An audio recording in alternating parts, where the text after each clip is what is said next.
Hi, welcome to Drive and Thrive, episode 4. Let's rewind back. What did we see in episode 1? We talked about the 4 pillars of high-performing teams.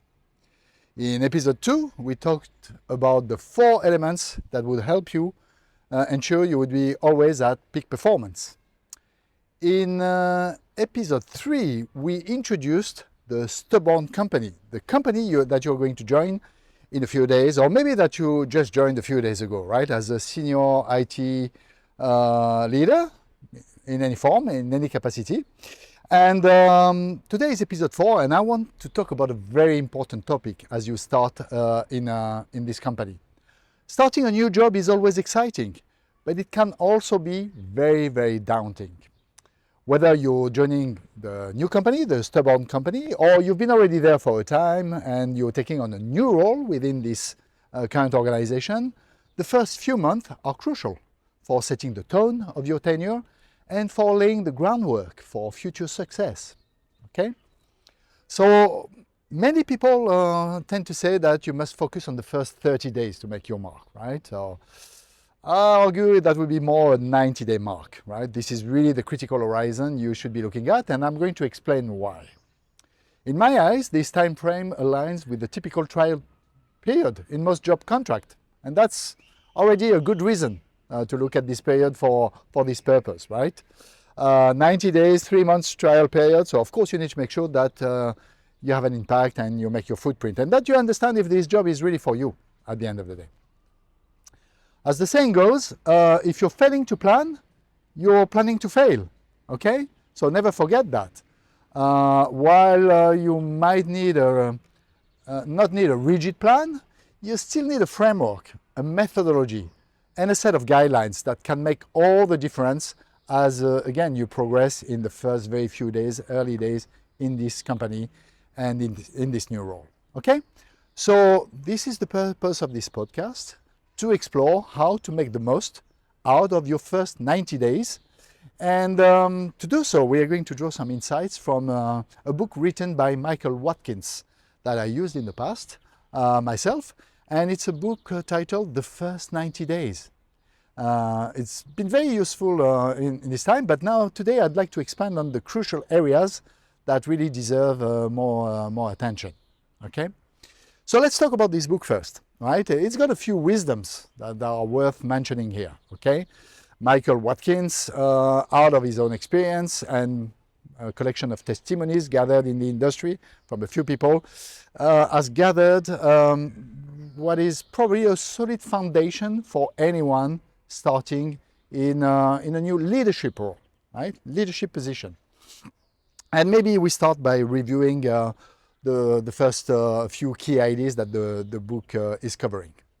So the first aspect that Michael Watkins is insisting on is to promote yourself as you step into the role. Okay? One of the first steps is to mentally and emotionally promote yourself and align with your new role. And when we say promote yourself into the role, it's not about talking and advocating about yourself to other people. No, it's about making sure that you talk to yourself and you say, hey, you've just been promoted.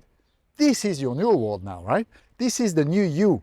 So you really need to make this sort of effort in your head to be nominated, right? To be promoted and to get the job, right? So that means in particular that you need to leave behind any old mindsets and responsibilities that you may have had in the past, right? Previously in your previous organization and previous role. You really need to adapt and shift your thinking to meet the demands of your new position. Okay? That seems very obvious and trivial. It's not, believe me, right? You're coming from a world where you were really, a few things were carved in stone, but now the new job and the new company are completely different. Or even if they are the same, it's the same organization, new role, or it's the same role in a new organization, reset everything. Promote yourself, right? Talk to yourself as if you were the recruiter and giving you the advice you need in this new job, okay? So promote yourself. That's a very good first and powerful idea, okay?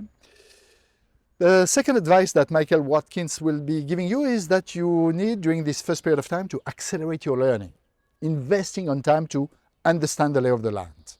rapid learning about the organization's culture, the processes, and the challenges, especially the ones in your role, is essential, right?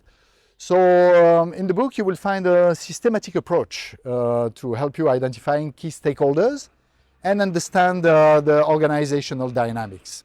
Okay, so it's really not less about the technical, more about the informal. Who does what? Who are the stakeholders? Who decides? And what are the dynamics? And what are the actual challenges that you'll have to not only to address directly necessarily, not only that, but also to navigate through. Okay. The third advice is in these first 90 days and possibly in the first 30 days or 60, but will be to try to seize any opportunity you can to secure early wins. In your remit immediately, of course, and eventually on the fringe of it, right? Because achieving early successes is going to help you build your credibility and also to start your momentum, okay?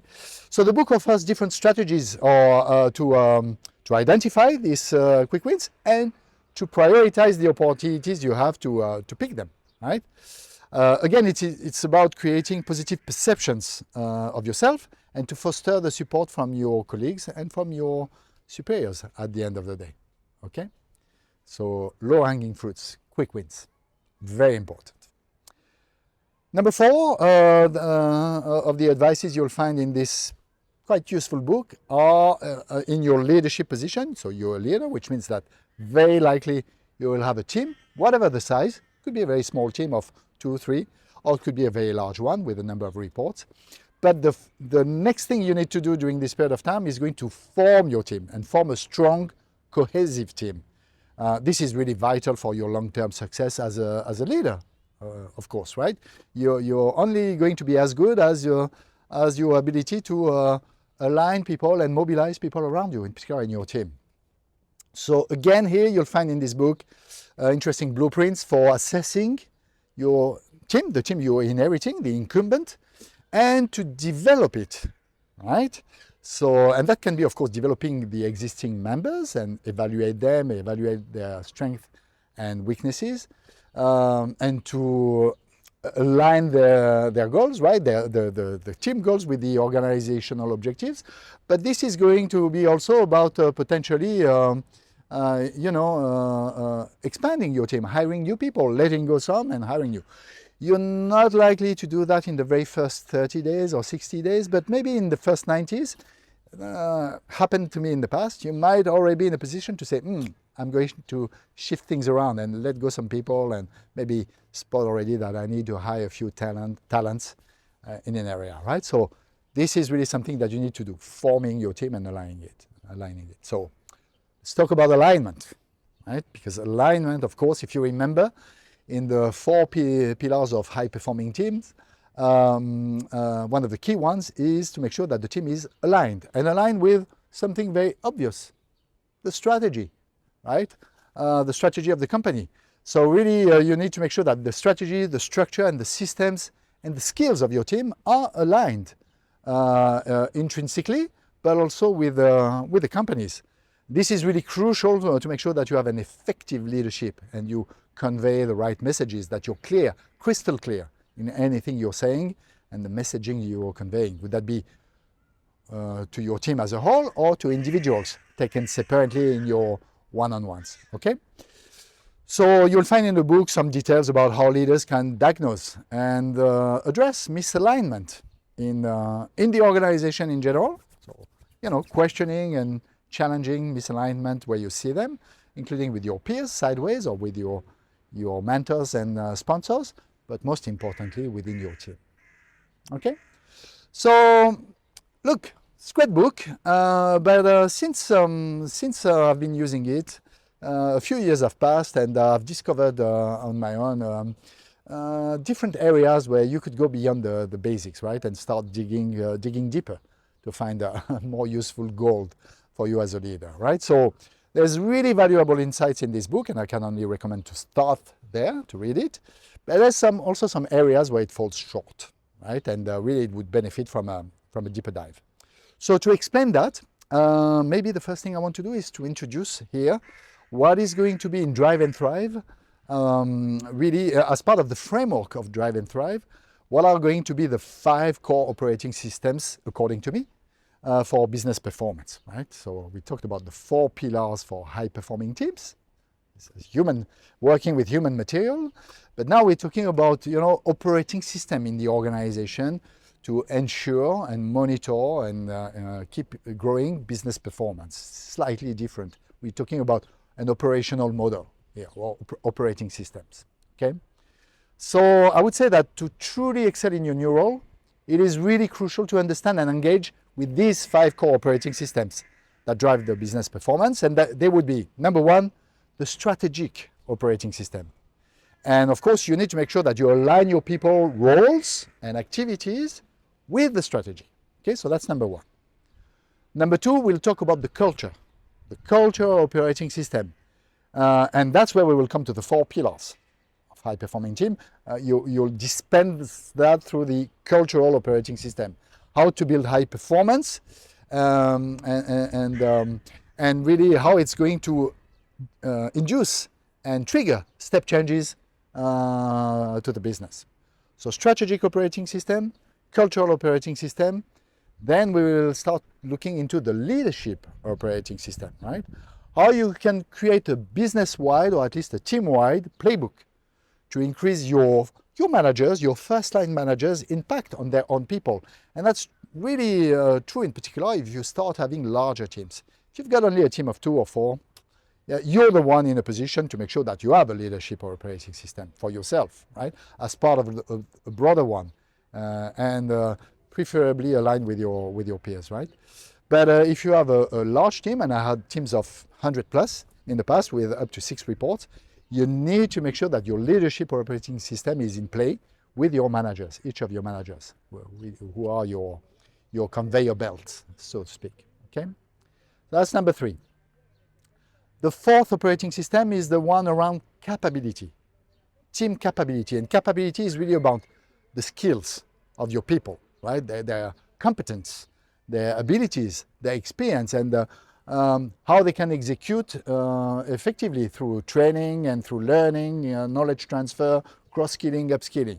So you need to make sure that you have this operating system in place so that the capability of your team is always growing and in line with the requirements of your strategy, okay? And finally, the operating system number 4 is going to be about performance. And believe it or not, but performance needs its operating system in itself.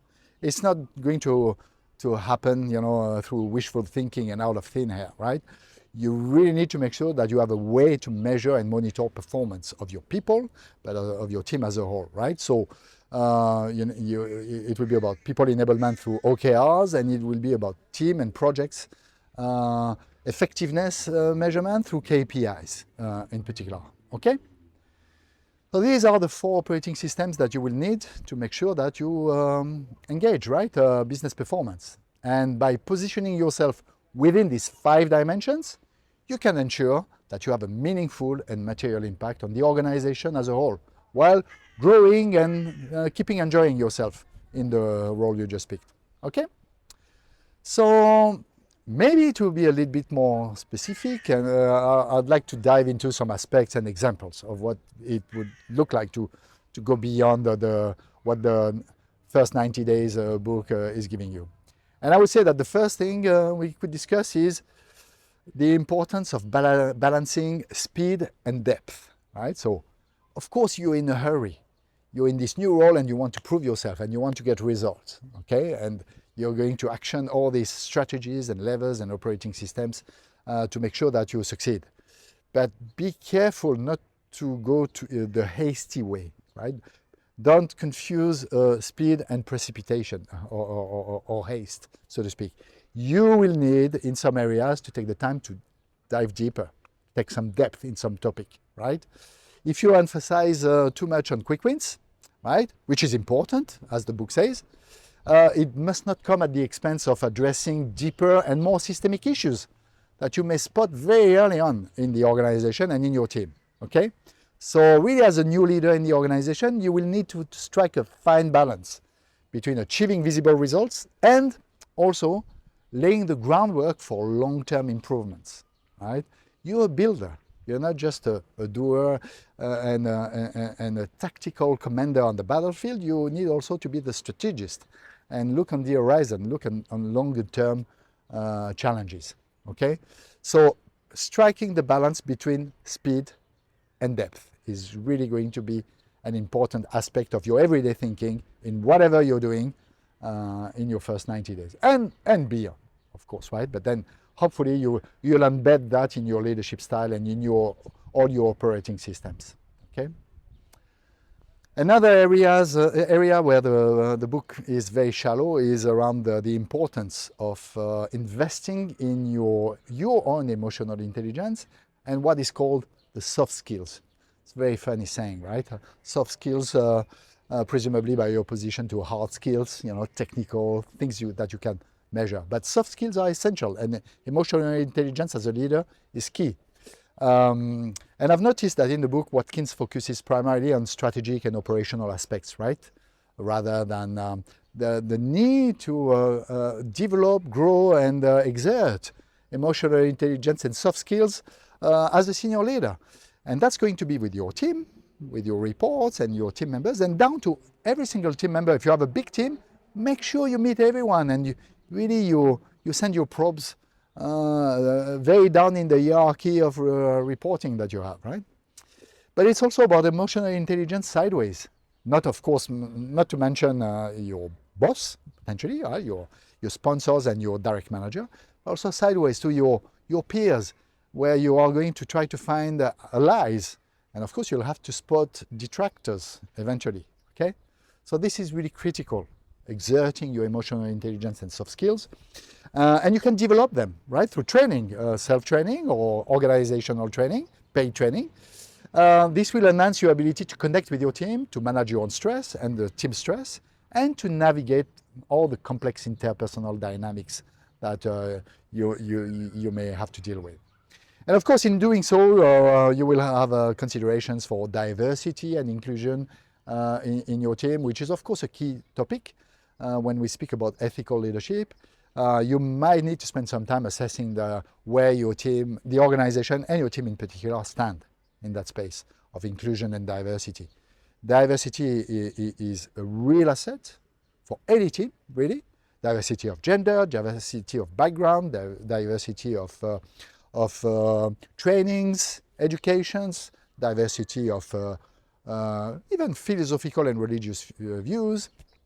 It's important. And inclusion is a necessity, right? For a positive culture. We want to make sure that, we challenge any form of bullying or disrespect or segregation and exclusion, okay? So spend some time as a new leader to prioritize the understanding and the promotion of values you deem as essential, right? And make that your mark also during the first 90 days. First impression count. Don't wait for later on, right? It's your first days in the organization, and that's where your leadership style is going to be established. And that people, we all animals, and people won't need to hear a lot of speeches and slide deck presentations to understand who you really are, right? It's really in the first few days through the way you are going to role model and communicate around your values that you're going to encourage or discourage diversity and inclusion. Okay, so be very, very aware of that. Okay, especially if you're chasing for high performance, effectiveness, and spark innovation in your team, right? Where you need to create a psychologically safe environment. Okay. Another point where the book also is absolutely not covering during your first 90 days is the need for you as a leader to look for any mentors and any form of support network you can tap into, right? Don't be alone. Don't be a hero, right? Don't be a loner. Don't try to save the company and your team by being this sort of white knight coming or Superman coming with a fully empowered and with your magical wand trying to solve all the problems. No. Everybody will understand that this is a new role for you in a new organization. Maybe it's a promotion, maybe you're accessing to new responsibilities, and of course it's challenging. And it's just normal and okay to ask for support from mentors, would that be in the organization or outside. You could also be coached by an external coach or by someone in the company itself, right? It's perfectly okay. If anything, you asking for that is an incredible sign of maturity about your self-awareness. You're aware of your strength, but you're also aware of your weaknesses, right? And you're asking for support, right? Tap into support networks outside of the workplace, right? Meetups, chapters, any sort of really LinkedIn groups. Don't be afraid to ask, okay? And also in the organization eventually, right? You could look for a bit of a buddy. If you're part of a leadership team, make sure that a buddy is assigned to you to show you the ropes and tell you, give you the lay of the land. Right? This will also accelerate massively your learning, right? Establishing mentorship relationships and support network will provide you with incredible value most often, right? And guidance and feedback as well, especially in the early days where you navigate challenges that you're not familiar with, right? In your new leadership role, new situations. So feedback, of course, will be essential. Don't just talk to yourself. Even if you're super mature and super self-aware, you will need peer feedback, okay? Now, I want to talk about a few critical additions to this book, which are aspects that are absolutely not covered in the book, and that's a shame, right? And that's why I've done this podcast, of course, in the first place, to give you a starting point, but also to give you other directions. And the first thing I want to insist on is the importance of long-term vision and strategy, okay? We'll come back to that in Drive and Thrive, of course. We'll talk about strategic activities and strategy leadership at company level in the stubborn company that we're just joining, right? And the importance of having clear strategy pillars, a strategy on a page, right, with a cascade of OKRs.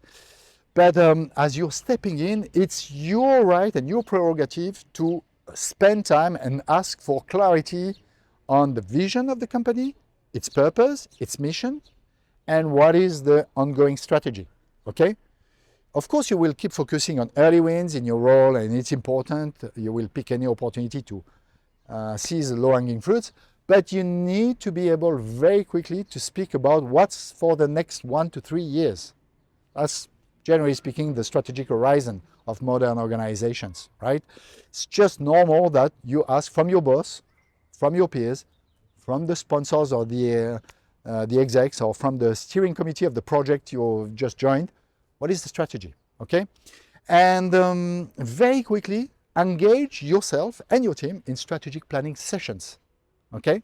You need to make sure that you understand, you secure the alignment and you're clear on the objectives, the initiatives, anything that is in play, how that adds up with the global strategy of the company. You might even, be more prospective and carry out your own market analysis and market studies, depending on your role. And you need to make sure that you future-proof yourself and the organization regarding everything you're undertaking, okay? So long-term vision and strategic planning, which is absolutely not covered in this book. Still referring back to the operating systems I mentioned before, the 5 operating systems, I will continue with the second one, which is culture, the cultural operating system. And of course, I will insist again on the importance of cultural integration in the organization and in the team you're joining, okay? This is such a complex topic, and it goes beyond just the surface and reading the org chart and the values of the company and the all the employee onboarding materials. It goes way beyond that. And I'll give you an example, right? For instance, but imagine that you are an Australian Aboriginal national, right? And you did the first part of your career in Australia with all your cultural markers, and suddenly you just picked a new role and a new opportunity in a company in Switzerland, right? And You're obviously someone with a different cultural background, with different values, from the different ethnicity. You might be a female leader joining a male-dominated organization. Clearly, the culture is going to be to antipodes of what you've been used to deal with before, right? Moreover, you only speak English and just a little bit of French, whilst most of the team is speaking French-speaking and just speaking technical English with a strong French accent. Right? Just giving you a practical example. So, of course, you'll have to invest a lot of time in understanding and learning the company culture. Right? There's a lot of things that you cannot guess. Right? If you by reading any material or by listening to any onboarding videos, you simply need to devote your attention and your focus on a day-to-day basis at observing and asking and understanding what's going on, what's being done in meetings versus what's being talked about at the coffee machine, which is a very European thing, for instance, right, which doesn't happen in Australia, right? So the coffee machine or the lunchtime work discussions, informal but so important for decision making and for influencing and securing, sponsorship, alliances, and all that jazz. Okay, so learning the company culture, you will never spend enough time on that. And if you're a senior leader, you should aim not only to adapt to this culture, but eventually also to shape it. So of course, if you have the ambition to shape it, you will have to make sure that you fully understand it first. Otherwise, you're going to get quickly bashed, right, and get sent back to your to your lines of defense, right? But if that's part of your remit, for transformation, change management, this kind of thing, understanding the culture is paramount. And of course, it's a set of unwritten rules, right? There will be, if you're in a multicultural environment, you will have also to map that out, and you will have to foster even more inclusivity. Okay, so I'm spending a lot of time on this point because the devil is in the detail, and I used to say on the workplace that 90% of the problems of the world in general and of companies in general come down to communication issues, and most of the time it's cultural gaps, this kind of thing, the lack of active listening and understanding the rules of engagement. Simple as that. Okay. Another aspect along the same lines is stakeholders management. Right? This is similar, but you need a robust framework to understand the org chart, the stakeholders analysis, who does what, who is an influencer, who is a detractor, who is a decision maker, who are the champions. And that's really important, not only in your team, but also externally, right? And including outside the company. Sometimes, it will take you a lot of time to understand that actually decisions are made outside by investors, by boards of advisors, or by regulators, for instance, or by partners, strategic partners, or suppliers. There's a lot of configurations, right? So you really need to do this sort of mind mapping of the network of power. Who makes the decisions? Who are the influencers? Who are the champions? And who are the detractors? Okay, we'll come back to that in this framework, right? But I want to mention that right now today. Okay. So you will learn to manage the expectations of stakeholders. You might have to invest time on effective communication, right, with these groups when you're preparing meetings, how to read the room, how to prepare materials which engage effectively, which go to the point, which are crystal clear on the ask and the caveats, and et cetera, et cetera. Okay. And maybe to conclude, I want to come back to the beginning, which is the first point of the book. But again, I think Watkins doesn't go very deep in that when he says you need to promote yourself. And the idea of promoting yourself was really about this internal dialogue of acknowledging yourself into the new role and getting rid of the past, right? Not in terms of experience, but in terms of what you had to do before and being fresh on your new role. But now I'm talking about promoting yourself really versus towards others, right? And work on your personal branding and your own credibility. We spoke about securing quick wins. We spoke about emotional intelligence and alignment. But at the end of the day, in a lot of organizations, it's going to come down to who you are, right? And really, if you could be summarized in a few words, what would people say about you, okay? So that's what we call your personal brand, and it's important, okay? So make sure that you leverage past successes in your previous roles, but also the quick wins you're securing.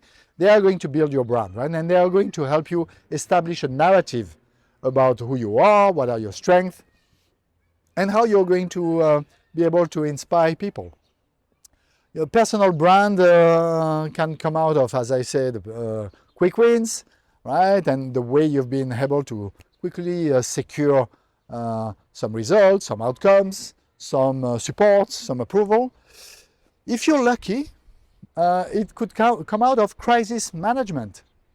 That happened to me several times in the past, where you hide actually because somehow the company is in crisis, right? And there's a huge expectation on you being part of the resolution of the crisis. Or you come in the company and suddenly a crisis takes place, okay? So be ready for that, because it's a treasure trove of opportunities. If you're prepared to handle unexpected crises that may arise very well within your first 90 days, and of course later on, but in the first 90 days, and if you're good at that, at developing strategies for crisis communication, quick and informed decision making, and maintaining the team morale under pressure, that's a massive opportunity to get a quick, a few stripes on your shoulders or some badges on your chest. Okay. So I've talked a lot already, and maybe it's time to conclude on this topic of the first 90 days in your new role and in the stubborn company, right? These 90 days are critical for setting the stage of your future success, right? So you need a framework, you need to have a strategy and methodologies. So take the book as a basis, the first 90 days, it's a good starting point. Take note of what I've mentioned in this podcast, right, as additional angles and areas of consideration. I would insist again on the long-term vision and strategic vision you need to have, the cultural integration, invest on understanding the culture, identifying and managing stakeholders' expectation, work on your personal brand, and be prepared for crisis management.